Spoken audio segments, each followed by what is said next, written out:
As I'm sure most of you know, The Legend of Zelda Tears of the Kingdom recently released. If you haven't played its predecessor, I truly believe it's one of the best games of the past 10 years. So I'm pretty confident in saying that you're missing out if you haven't played Breath of the Wild yet. That being said, I can't start to talk about Tears of the Kingdom without first talking about how great Breath of the Wild was. I picked it up without ever playing a previous Zelda game. Before you click off this video because I said such blasphemy, hear me out. I went and played all the Zelda games I could right away just to get caught up on the series. I did it, I promise. And that right there goes to show you how good that game was. I was ready to make my whole life about Zelda after playing it. Even knowing fully that other games in the series were nothing like Breath of the Wild, I didn't care. I just wanted more Zelda in my life. So with that game being so good and leaving such an impression, there's no way the sequel could have lived up to the hype, right? Out of my mind, delirious. You should hop in the void if you're curious. I maneuver the flow of my energy willingly. Wizard of Zoo, the furious fool, releasing my demons and killing their moves. Just cause it was written don't mean that it's true. Disrupting my method, they want me to lose. Don't feel no pressure, been staying in tune. Ready when I hadn't been as hyped for a game to release like I was for Tears of the Kingdom in a very long time, if ever. I know I wasn't the only one either. The gaming community as a whole was ready for this one. But so often in gaming we see something getting all this hype and upon release we're all painfully disappointed. So no matter how much this one looked like a sure thing, I had to be ready for anything. We all did. Once gameplay trailers started to release though, I felt so much more secure in my hype. But man, I had no idea that I wasn't even as hyped as I should have been. Release day was finally upon us, and I did something that I've only done a handful of times in my life. I waited up until midnight to be able to play as soon as the game was released. I had to be up at 6 a.m. the next morning for work, but I didn't care. All I cared about was turning back into the legendary hero and saving Zelda from whatever damn trouble she got herself into this time. From the moment the game began, I knew that we as fans were in for a treat. The game instantly shows that it's an improvement over Breath of the Wild by seamlessly switching back and forth between gameplay and cutscenes multiple times over, which is just something that the first game didn't do. There were cutscenes of course, but never dropping you straight into gameplay and bringing you straight back out just like that. From that point on, the opening of this game is incredible. It's mostly stuff we saw during the reveal trailer, but that fact doesn't make it any less impactful. Plus, there are some good things that happen that we hadn't gotten to see yet up to that point. Then there's the typical moment that shows you the scale and scope of the open world, and it's beautiful. And then you're off to the races, and I knew I was in for a treat. So, the game carries a lot over from the first one in terms of core gameplay mechanics and art style. But it's a direct sequel, so there's nothing to be upset about there.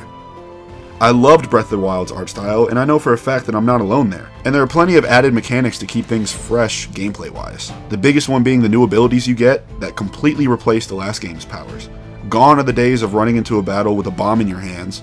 Now it's time for fusing things together to make super powerful weapons, or crazy mechanical contraptions. And in the case of the people who are making whole-ass mechs and fighter jets, both. That's just a bit of what you can do with Link's new abilities. It allows a map that's relatively unchanged to open up and remain exciting to explore, even though you've explored it before. Now you have new ways to traverse it. Obviously the map now has a sky and underground portion, so it's not super similar to Breath of the Wild, but the ground map itself is the same. Besides, new villages popping up, things being rebuilt, things like that. You know, time has passed here in Hyrule, so things have happened and the game reflects that, but it is still the same map. You can't argue that. So I think it's a great balance of innovation, but at the same time not ruining it by changing too much of what made the first game great. And that's all you have to do to make your sequel truly better than the first one.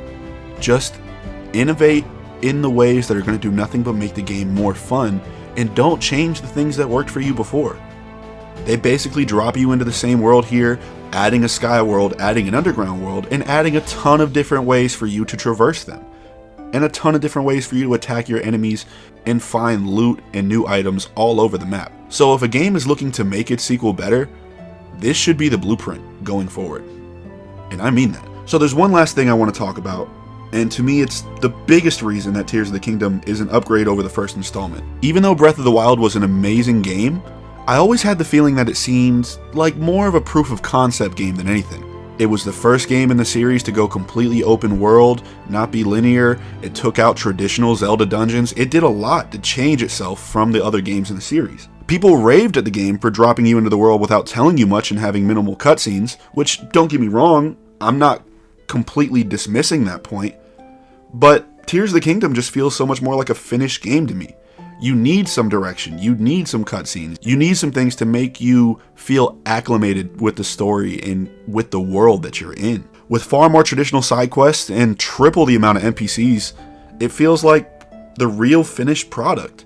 It feels like Breath of the Wild was like, hey, we can make this an open world game, and Tears of the Kingdom was, hey, this is an open world game to the fullest degree.